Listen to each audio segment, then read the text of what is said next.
Minasyaitonirrajim. Bismillahirrahmanirrahim. Assalamualaikum warahmatullahi wabarakatuh. Alhamdulillahi wassalatu wassalamu ala rasulillahi wa ala alihi wa sahbihi wa man tabi'ahu bi ihsanin ila yaumiddin wa ba'd.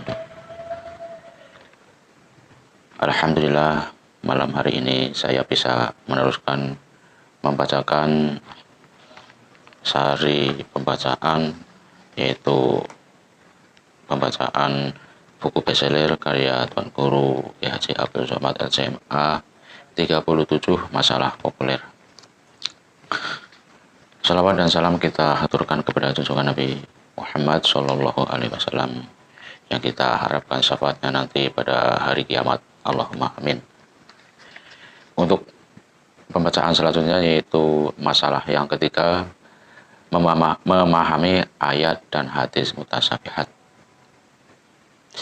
Ada ayat-ayat dan hadis-hadis yang mutasyabihat, mengandung kesamaran makna, tidak dapat difahami secara tekstual. Jika difahami secara tekstual, maka akan terjerumus kepada tasbih, penyerupakan Allah Subhanahu wa Ta'ala dengan makhluk, dan tajsim, penjasmanian wujud Allah Subhanahu wa Ta'ala. Misalnya ayat Ar-Rahmanu 'alal 'arsy istawa, yaitu Tuhan yang Maha Pemurah yang bersemayam di atas ars. Quran surat Thaha ayat 20, surat 20 ayat 5. Jika kita memahami ayat ini secara tekstual, maka kita akan menyamakan Allah Subhanahu wa Ta'ala dengan seorang manusia yang duduk di atas kursi. Maha suci Allah Subhanahu wa Ta'ala dari sifat seperti itu. Karena Allah Subhanahu wa Ta'ala laisa kamitslihi syai'un wa huwas samiul basir.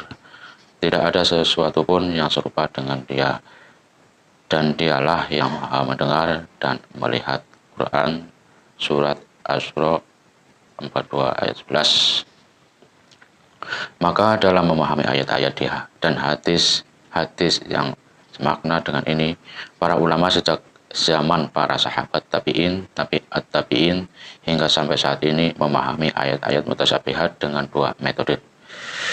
Metode pertama, tafwid, menyerahkan maknanya kepada Allah Subhanahu wa Ta'ala. Dalil mereka adalah hadis yang diriwayatkan dari Aisyah radhiyallahu anha. Dari Aisyah, ia berkata Rasulullah Shallallahu Alaihi Wasallam membacakan ayat, Dialah yang menurunkan Alkitab, Al-Quran kepada kamu. Di antara isinya ada ayat-ayat yang muhkamat, itulah pokok-pokok isi Al-Quran, dan yang lain ayat-ayat mutasyabihat. Adapun orang-orang yang dalam hatinya condong kepada kesesatan, maka mereka mengikuti sebagian ayat-ayat yang mutasyabihat daripadanya untuk menimbulkan fitnah, untuk mencari-cari takwilnya, padahal tidak ada yang mengetahui takwilnya melainkan Allah. Dan orang-orang yang mendalam ilmunya berkata, kami beriman kepada ayat-ayat yang mutasyabihat, semuanya itu dari sisi Tuhan kami, dan tidak dapat mengambil pelajaran daripadanya melainkan orang-orang yang berakal. Quran surat Al-Imran ayat 7. Rasulullah Shallallahu Alaihi Wasallam bersabda, apabila kamu melihat orang-orang yang memperturutkan membahas ayat-ayat mutasyabihat, maka mereka itulah yang disebut Allah orang yang sesat, maka jauhilah mereka. Hadis riwayat Al-Bukhari dan Muslim. Hadis kedua dari Abu Malik Al-Asy'ari, sesungguhnya Rasulullah Shallallahu Alaihi Wasallam bersabda, tidak aku khawatirkan terhadap umatku kecuali 3 kerusakan. Harta mereka menjadi banyak, lalu mereka saling dengki, kemudian mereka saling membunuh, dan dibukakan bagi mereka kitab-kitab seorang mukmin mencari takwilnya, tidak ada yang mengetahui takwilnya kecuali Allah Subhanahu wa Ta'ala. Hadis riwayat At-Tabrani dalam Al-Mu'jam Al-Kabir. Pendapat Imam Malik bin Anas antara 179 Hijriah.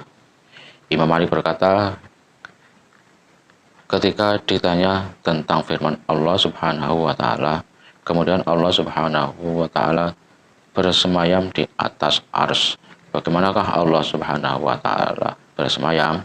Imam Malik menjawab, maka katakan makna kata bersemayam. Semua orang mengetahuinya bagaimana Allah Subhanahu wa taala bersemayam. Tidak ada yang mengetahuinya. Jawaban yang sama juga diriwayatkan dari Ummu Salamah ketika ia ditanya tentang ayat ini secara mauquf dan marfu kepada Rasulullah Shallallahu Alaihi Wasallam. Ini ada catatan di bawah. Ibnu Abi al-Is Syar'at Tahawiyah fi al-Aqidah as-Salafiyah juz 1 wakalah at-tiba'ah wa at-tarjamah fi ar-risal amali idarat al-buhut al-ilmiyah wa al-ifa wa ad-dawa'a wa al-irsyad halaman 183. Pendapat Imam At-Tirmizi 279 Hijriah tentang turunnya Allah setiap malam ke langit dunia. Mereka para ulama berkata bahwa riwayat-riwayat tentang ini sahih dan kuat.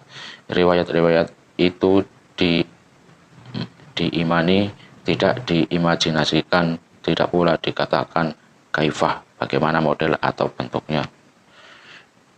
Demikian diriwayatkan dari Imam Malik, Sufyan bin Uyainah, dan Abdullah bin Al-Mubarak. Mereka katakan tentang hadis-hadis seperti ini, berlakukanlah hadis-hadis itu tanpa kaif seperti apa.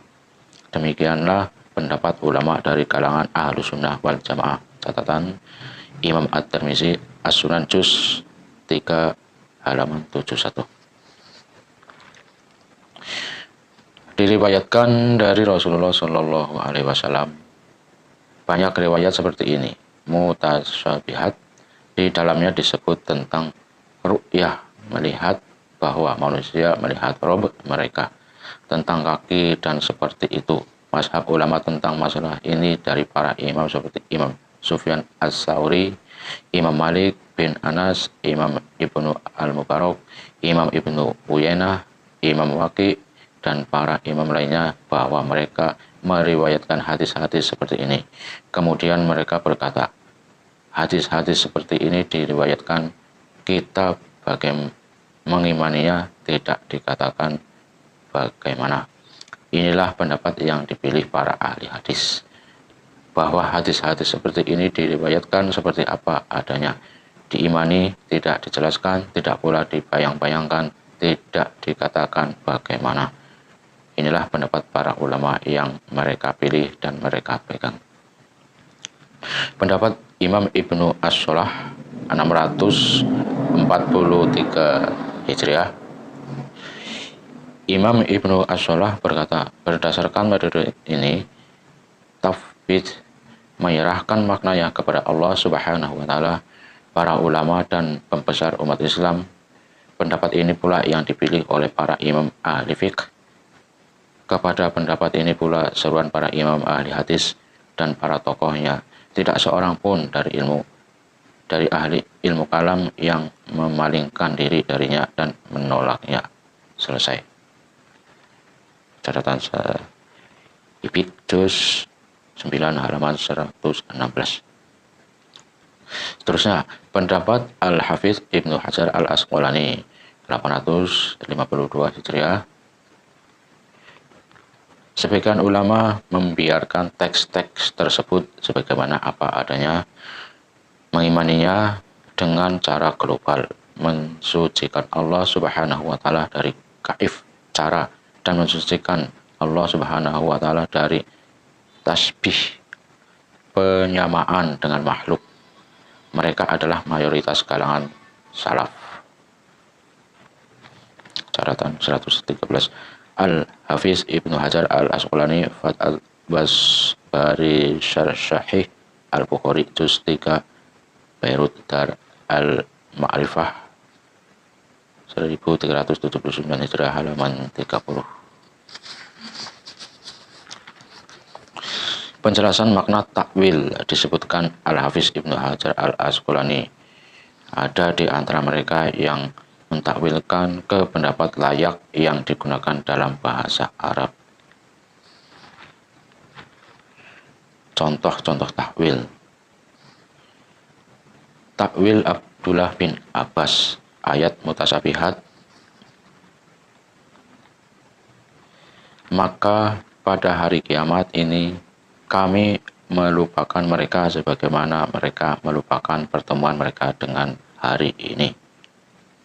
Quran Surat Al-A'raf ayat 51. Ayat ini tidak dapat difahami secara tekstual karena tidak mungkin Allah Subhanahu wa Ta'ala memiliki sifat lupa. Sementara dalam ayat lain disebutkan, wa ma kana rabbuka nasiyan, dan tidaklah Tuhanmu lupa. Quran Surat Maryam 64. Maka untuk menjelaskan ini Abdullah bin Abbas melakukan takwil terhadap ayat mutasabihat ini. Takwil pertama dari Ibnu Abbas ayat maka pada hari kiamat ini kami melupakan mereka sebagaimana mereka melupakan pertemuan mereka dengan hari ini. Ibnu Abbas berkata, maknanya kami tinggalkan mereka dari rahmat sebagaimana mereka meninggalkan amal untuk pertemuan pada hari ini. Takwil kedua, Allah Subhanahu wa Ta'ala melupakan mereka dari kebaikan tapi tidak melupakan mereka dari kejahatan. Ayat mutasabihat. Pada hari betis disingkapkan dan mereka dipanggil untuk bersujud, maka mereka tidak kuasa. Quran Surat Al-Qalam ayat 42. Ayat ini tidak dapat difahami secara tekstual. Bagaimana mungkin betis Allah Subhanahu wa Ta'ala disingkapkan, lalu manusia diperintahkan untuk sujud.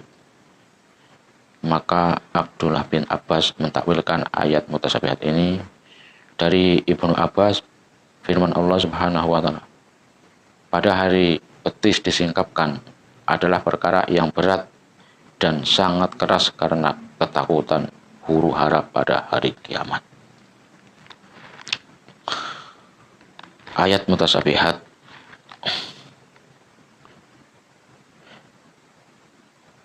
Wassamaa bainanaha bi aiti wa inna lamusi'un.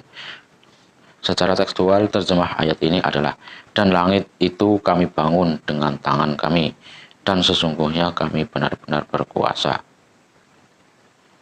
Dari Ibnu Abbas mentakwilkan ayat mutasabihat ini, dan langit itu kami bangun dengan kekuatan kami.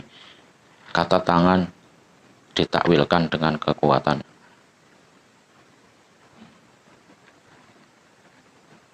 Demikianlah pembacaan malam hari ini tentang ayat-ayat mutasabihat dan hadis mutasabihat.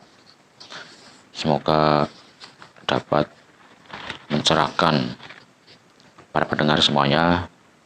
Saya mengucapkan terima kasih. Besok kita meneruskan takwil Imam Mujahid. Cukup sekian. Kiranya ada baca-baca yang salah dari saya mohon maaf. Untuk sekian, saya ucapkan astagfirullahaladzim. Wabillahi taufiq wal hidayah. Wassalamualaikum warahmatullahi wabarakatuh.